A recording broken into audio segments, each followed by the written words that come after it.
And let's get right down to it, Scott. What kind of, Okay. why should I go to one of your plays as opposed to one of the others that are in Los Angeles right now? I understand you're doing something very different and innovative. Yeah. Why should you go to one of my plays instead of somebody else's? Well, it depends upon what you want. I kind of resist a question like that, really, because it sets up a competitive environment, and that's one of the things that I think, as far as the arts are concerned, is especially in terms of the way it's related to, the way it's conducted, for the most part in our society, that really gets in the way of it. It I see. it has a competitive environment, and therefore what becomes primary is the selling of it over Yeah. somebody else's product, and it I get starts to take it into another arena. Mhm. One of the things I've always tried to encourage, especially among the arts and theater in particular, is a kind of collective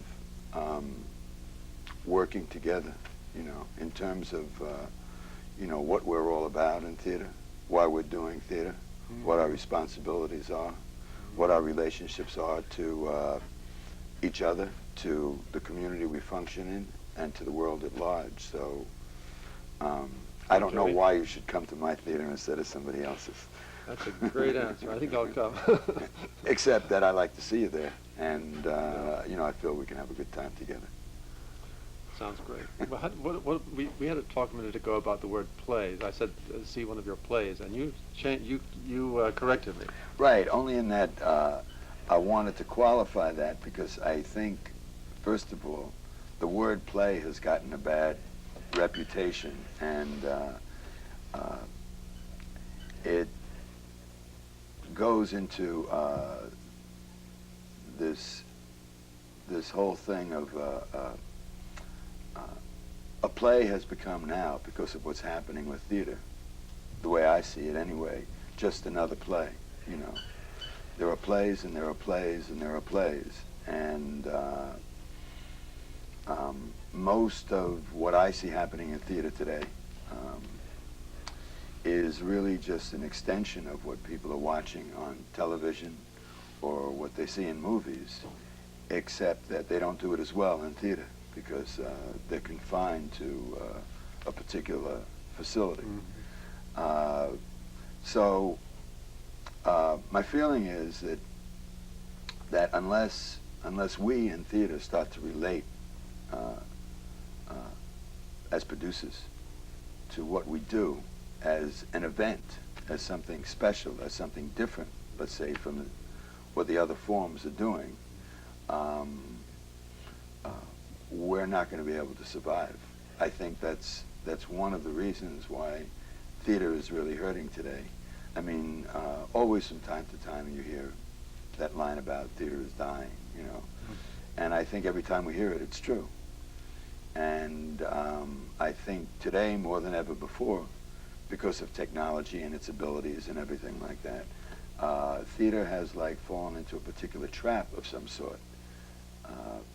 It was able to go a particular route.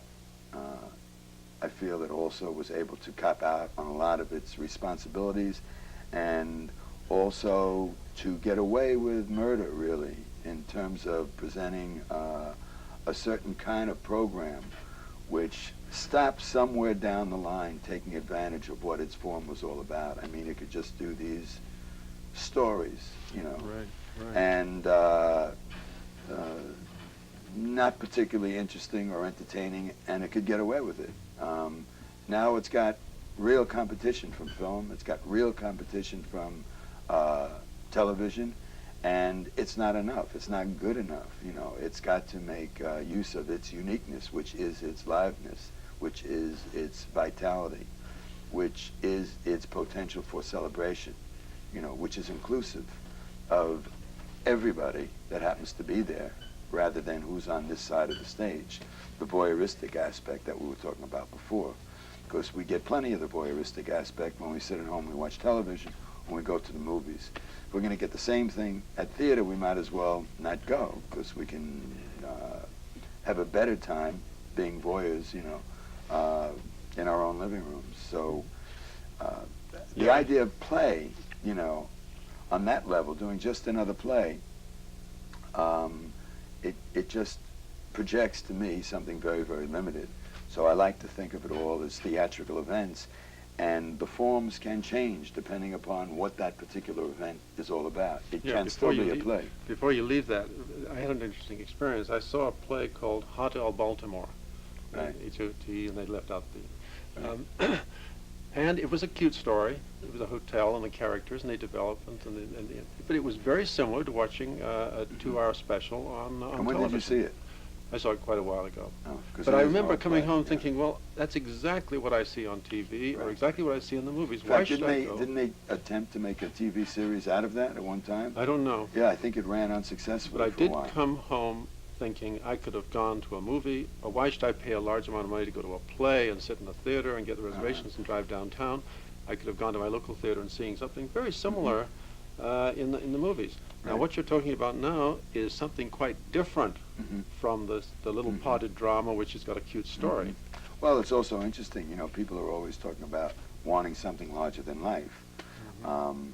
Most of the plays or the dramas that you see in theater now, especially in the psychological, naturalistic mode of people acting as they act in real life, okay, I mean, we're looking for things that are supposedly bigger than life, and I often think of that as us looking for things to be as large as life really is. It's just that we relate to things and to ourselves as something smaller than what we really are, okay? Now, in the sense of looking for something larger than life, when you do plays constantly about what we look like and what we act like out on the street or whatever, the smallness of that, unless there's something else to make it larger than life, it's not enough in theater. Film takes care of it by its very nature of a large screen. We get that larger than life. So you can take that kind of everyman situation, project it on a large screen, and he's automatically larger than life. And you can go all over town with it. You can go to hotels and restaurants and shoot and switch back and forth. Right. Right. And I think theater has to offer a lot more than that limited sensibility of just us as we perceive ourselves to be, which is not very high. And you're suggesting is that we really are more than we think we are. Yeah, I think if we look in that direction, we automatically become that. So it's defined by our vision, Would you say that going to the theater could be a growing experience then? Yeah, I guess I just reject a little bit that terminology because it sounds very academic. I'm academic. Yeah. In other words, I don't think you should go to the theater to grow. I think growth should be a result, maybe, of what happens. You go to the theater for a unique experience, I think. As a result of that unique experience, you develop, hopefully. Right, you have an experience. And I think, is that the difference between going to a theater or going to watching TV or going to the movies or taking home a videotape? Well, you have a different kind of experience, like right now this is video. But for us, it's not. It's live theater in a way. I mean, well, you and I are really talking here. Yeah, that's what's really exciting. Like and even the camera and the lady behind the camera and everything like that is all part of the situation. I mean, that's very exciting to me. We're on stage. We're on stage, that's right? Great. Yeah. I haven't been on stage before. I wish everybody was here. That's right. Now, is there any way of getting audiences involved? I think, and I see people on the stage, maybe 7 or 8 people are having a wonderful time acting. They're having a great experience. And the rest of us are sitting in the audience, myself included, all sitting there with our mouths open saying, oh, isn't that great? But we're not doing anything. Right. Is there any way to bring the audience? I mean, this is something that's been a challenge in theater for many years. I mean, in the late 50s and 60s, we had the happenings, we had audience participation, and I got pretty involved in that scene when it was happening. One of the things I did learn was that participation by audience is something that has to be evaluated depending upon the nature of the production, okay? Because there's all kinds of participation. Well, there's an active kind of participation where we used to have the audience come into the play. Yeah. Most of the time, it was our naivete and the unfamiliarity with that aspect of it. Most of the time, because they had not practiced the aesthetic like we had. Mm-hmm. They came in and they botched up the aesthetic, so nobody had a good time really, except you Right. pretended that you did. It became a very self-conscious event. It has to be done right. Yeah, it has to be done right. So that's one aspect. Mm-hmm. And I think if it's done right, like we have a show coming in the beginning of March, which is a wonderful show called Rotundi. And I call it a musical celebration of life with a theatrical through line, very uplifting. And a lot of it is based on the polka dancing. It's got about 20, 25 songs in it, original songs and lyrics, and there's a storyline that runs through the whole thing. Now, there are sections in it where people come out and polka, okay, and that works well. People From the audience? Right. They come into it and polka. Now, we ran it for one weekend, and when I went into the theater, I got there a little bit late because I had a performance in another one of the theaters. It was magic in the room. It was magic in the room. I mean, there were grandmothers doing the polka with new wavers, and it was something that was like just crossing all lines, you know. So there's an audience participation aspect that works. Yeah, because the audience can do a polka. Right. There's no magic in Right. that. And they're up there actually participating. Right. They're part of the action. Also, another thing, another one of our programs, which I think you saw, the Liars Club. Yes. Okay, there's another kind of participation. A lot of the things that we do break what is known as the fourth wall, which means that whatever happens on the other side of the stage does not exist. Okay? I mean, that's mostly what we see in theater today. The psychological naturalistic drama are people enclosed within their own environment, and the audience is not there. The fourth wall is the imaginary wall that the characters are relating to, which stands between the audience and, and the actors. Right. A lot of what we've been doing is, in some of the pieces, there are sections where we intentionally break that fourth wall, and then there are lots of pieces that we do where there is a direct communication between the performer and the audience. So there is a participation on that level. So the Liars Club, for instance. Yes. Okay. Which I consider to be audience participation, in that the Liars Club, as you know, is theatrical pieces composed and performed by performers based on an outrageous lie. Okay, so we come out and we state our outrageous lie. Now, the audience participation in that event is one of a subtext, which can be just as exciting. In other words, I come out and I say whatever I say, you know, which is outrageous. Okay, what was it you said? I remember. You're going to disappear, right? No, not really. When I came out originally, what I said was that I was a professional magician for 25 years, a cynical one, however, for about 24. Yes. So that was my original lie. There's another lie that comes in later.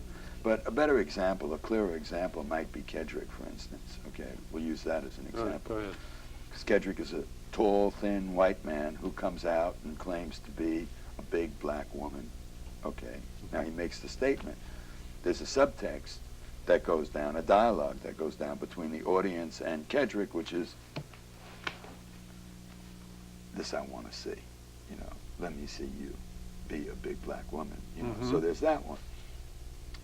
There is another aspect of subtext in the program, which is the knowledge that these particular pieces that we are experiencing tonight, though it's supposed to be a fabrication, in other words, based on a lie, is really, in fact, more true than most of these real-life dramas that we watch, where actors are pretending to have composed the words that are coming out of their mouth. In other words, we in the audience have another kind of dialogue going between the performer and ourselves in terms of experiencing a kind of truth coming from the performer.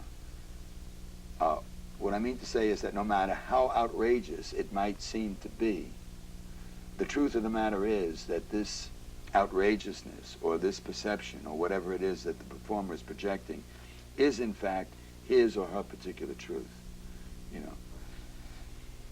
So getting back to the whole thing of audience participation, I think it's how you perceive theater now, you know, and it's very necessary, I think, that theater be perceived as a celebration which takes place in the room itself rather than just up on the stage. There's us having a party for you. I mean, it's just not enough anymore. You know, we all have to join in that party. And so it has to do, and sometimes it's very subtle, understanding our roles in the celebration so that the audience has as vital a role in the celebration as we on the stage. And it's a sharing experience rather than us up here getting all your approval and all your love and all your applause so that we can walk out and feel a lot better about ourselves, but not necessarily in relationship to you. So it's got to be that kind of thing. Yeah, I remember watching Kedrick when he was doing this Black Woman. As he drew attention to his hands and he's describing, and he's a very emotional man, and he's tremendously imaginative, and I'm picking up on some of his imagination, some of his magic, and I'm beginning to see the hand as black. I'm beginning to see. Yeah, that's a really good point. And I'm participating. That's another aspect. He walks right up to the audience and gets a lot of eye contact, and he's telling them, "I am this." It's almost hypnotic, and he almost becomes that. Right. Another aspect of that is that most actors, okay, will try to act like a black woman in a case like that. I mean, there's a certain level of reality that we try to keep going in terms of ourselves. In other words, for Kedrick, it was to never lose Kedrick. So Kedrick never disappears. He just gets in touch with this black woman that happens to be inside of him. It doesn't eliminate Kedrick. So Kedrick is always there. Mm-hmm. And what he finds is the essence of this black woman. All right? We need you, we need the audience to also give of themselves. When they get involved in the participation of it, in the search, so to speak, for the black woman, they too are creating it. So collectively, we can create a much stronger, let's say, black woman in this particular case, and one that's a lot more satisfying for all of us and a lot more real, because we're all involved in it, than the performer who gets up there and does what I see to be very often just an imitation of one, and leaves the self behind. Yeah. You know, so there's audience participation in that. As a matter of fact, you come to think of it, the audience creates the play. Mm-hmm. With no audience, there's no play. Mm-hmm. We're creating it by watching it and mm-hmm. putting it together in our mind. And as I begin to see Kedrick, if I can, right. if I can, I won't say if I can see him as a black woman, if I can pick up what he's giving me, right. he's giving me right. that he's black. Right. If I can pick that up and create that he is, right. he will then do it better because he sees it. Right. It's an interaction between the audience. And the best part of it is that now we create together. Okay. That's how the audience participates. Right. We create together. Right. That's right. exactly right. And it's the only way that something becomes real. Absolutely, you know, yeah. I mean, because things are what we perceive them to be. As a matter of fact, you know, you said earlier that we're like on stage. This is theater. I think it'd be more true to say you're on stage, you're theater, and I'm in the role of the audience, and I'm participating with you. I'm sharing your feelings as you're generating them. But you're up here. And I'm enjoying it enormously. If you called me audience, yeah. put me down there, yeah. and we still had the same interaction, I would mm-hmm. enjoy it just as much as I'm enjoying it right now, talking to you. And it's coming right across. And I think that is the ideal of theater, isn't it? Yeah, where we're all on a certain level doing the same thing, even though our roles are different. Right. I couldn't enjoy this if I was watching a film of Scotty. If I'm watching a video of Scotty here, like I wouldn't enjoy it as much as having the real guy. And probably the nature of our conversation would be much different. It may be, and in some of these TV newscasts, they'll have the Right, screen, they're right. talking to the screen. If you're here, I get a different feeling. Right. And maybe that's why, that answers my question originally, why should I go and leave my home and come down to a theater? Because there's a real person in the theater. I'm not watching a screen. And so my response to that would be, well, just be particular about what you go see when it comes to theater, because I feel, until people are particular about how they spend their time, but they have to do some exploring too. Well, I'll tell you, as a member of the audience, Scotty, I'll tell you right now, I have no idea what's going on in town. I open the paper and I see plays, theater. Now that takes us to something else, which I'd like to get into. Go ahead. And that takes us to the critic and the role of the critic. Oh, Okay, yeah. because those are the people who steer people in a particular direction, I don't even read the critic. Well, a lot of people do. Okay. Sometimes fortunately, but as far as I'm concerned, usually unfortunately. Yeah. Because I believe that, that just as we have a particular responsibility, the critic has a particular responsibility. And very often I find that the critic, especially the more successful ones, the ones that have the power, have the control, they fall into the same traps as the performers and the directors who get a particular reputation, and now what's at stake is one's reputation, okay, and one's vested interest. Yes, absolutely. And so we need the same kind of daring from critics, the same kind of inquisitive kind of minds, the same kind of curiosity that they expect from us. And this has been something that I've been, talking about for a long time. Well, who do you imagine are the famous critics? I'll tell you, they are the ones who put on a show. They're the ones who create a sensation by the way they do their work. They are the ones who are no longer approaching theater as servants of theater. That's right. They put on their own show. Yeah. And they're trying to be smart, they're trying to be clever, they're trying to be witty, they want to be read, they want to be famous, they want to be successful. And they're just using the story about the theater as a byproduct. Well, they've lost their way They've lost their way, absolutely. In terms And of everyone reads understanding them. what their responsibility is. Okay, so Absolutely. This is why I don't read critics, but I do go by what people tell me. For instance, I heard this Liars Club was fantastic. I've got to go down and see it. And it was. But I went you. by a friend's, someone I know of good judgment, you see. But I think mostly, as a member of the audience, I'll tell you right now, I don't know what's going on in town. And I think there must be some way of letting us know. Well, this is one way. Yeah, this is one way right now. But it is difficult, and it's particularly difficult, even though it's been my choice, being downtown. L.A. is a very difficult place to get the word out. Also, the way the city moves, the way people move. I come out of New York. I spent most of my time in New York. I mean, when something is a little different or something is exciting, people come to see it. I've learned in L.A. That people get around to it, So, because it takes time for that word to go out, And a great distance. And great I distances. drive from Santa Monica all the way to downtown Los Angeles. In fact, it's on the other side of downtown. It's off Alameda, right? Right. One of the theaters. Club, the Liars Club is. Yeah. And it's quite a drive to get there. So you have to know it's good. But it's not the drive people think it is. It's interesting because people's perceptions of downtown are very mythical. In other words, you talk to somebody in Venice, and a lot of our audience comes from Venice, Santa Monica, the ones who made the trip, right? Yeah. And time-wise, because I live in Venice, it's 25 minutes when the traffic is average, okay? Hollywood is about 35. But they will say, downtown, wow, I don't know if I can travel all the way out there, you know what I mean? So they're mistaking, I think, time and space for something else, and that has to do with their perception of downtown as another kind of place, which somehow makes it very far away.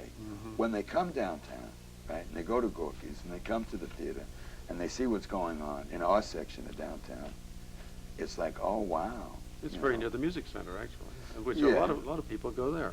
Now we're getting towards the end. I want you to talk about some of your future productions. Okay. You've got some ideas coming up. I Okay, wanna well, hear the about Liars Club is going to keep running the format anyway, all year round, I hope. It's gotten excellent reviews, won 5 Dramalog Awards. We have new liars getting ready to come in. Old liars will be dropping out, so that's going to continue. We also have a program called Bottom Lines, which is also 3 original pieces performed by their composers, but not necessarily based on the premise of a lie. That's happening. Paul Krasner is coming back. We have 3 theaters, as you know, all downtown. Yeah. Paul Krasner is coming back for 6 weeks, and he's doing a one-person show called Attacking Decency in General with Paul Krasner. That'll be running for 6 weeks. And then we have this musical celebration of life based on the polka, Yeah. which is Rotundi. That'll be opening in March. We have a one-person show by one of our liars called Richard Haxton's Tales of Glory, which is music and a journey. Okay. Well, I see we're getting the wind up here. Okay. In a few minutes, there's going to be a phone number on the screen, and if you want further information about these theater productions, call this number, and Scott will make sure you get the right information. Yeah, and I'll be talking to them. Yeah. Now, I want to get some of these people you just mentioned. I want to get them on the show, and I want to talk to them about the way they see drama and how it can contribute. Because I want to see how it can contribute to my life, you see. You Because should. I have a fairly ordinary life. Nothing much happens to me. So I look for new sensational things. Well, that not might- that ordinary. You got this show. Well, this feels very ordinary to me. You know? But it's very pleasing to sit here and talk to people. I find when I'm talking with someone like this, I relate on an even deeper basis than if we were having lunch together.